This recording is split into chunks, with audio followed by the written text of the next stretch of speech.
King Kong 1976 is one of the most underrated and misunderstood movies I've ever seen. The movie almost has a Mandela effect on it, where people assume the movie is really boring, but that couldn't be farther from the truth. Jessica Lange's character Dewan is the perfect update to Fay Wray's Andero. Dewan is a ditzy, spoiled rich girl, but with a sense of adventure, constantly being the first in line of the group's venture onto Skull Island. Her character seems to be the main source of contempt for this movie, with critics tending to say this movie is really horny for her.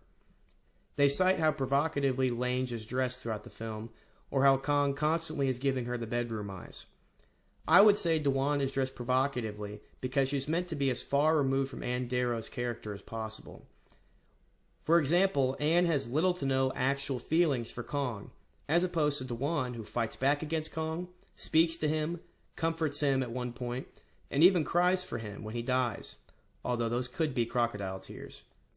As far as Kong's quote-unquote sexual feelings towards her, I would say there's always been a certain amount of sexuality in nearly every Kong or Kong-inspired film, so this film leaning into it more is not surprising. Kong is fascinated and excited by this strange creature, the likes of which he's never seen before.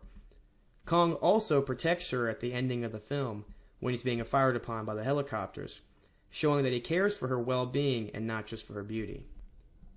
Jeff Bridges' Jack is a very believable and likable character.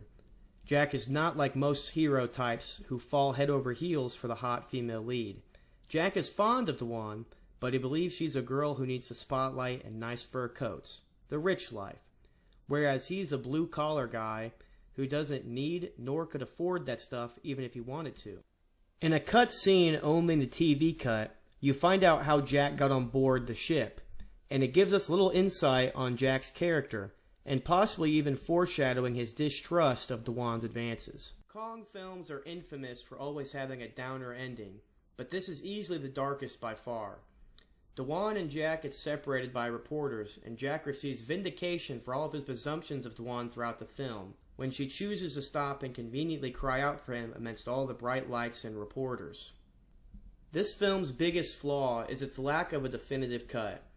The TV cut released by Shout Factory includes some much needed and appreciated scenes that were cut from the film, but also several agonizing repeated shots and extended or alternate sequences. Kong is begging for another cut where the film includes all of the context but without the filler.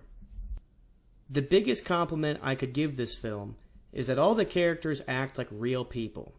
Every last one down to the extras that are only included in one scene. I haven't even mentioned this movie's beautiful score and amazing practical effects, because they are just the icing on the cake of an already phenomenal film.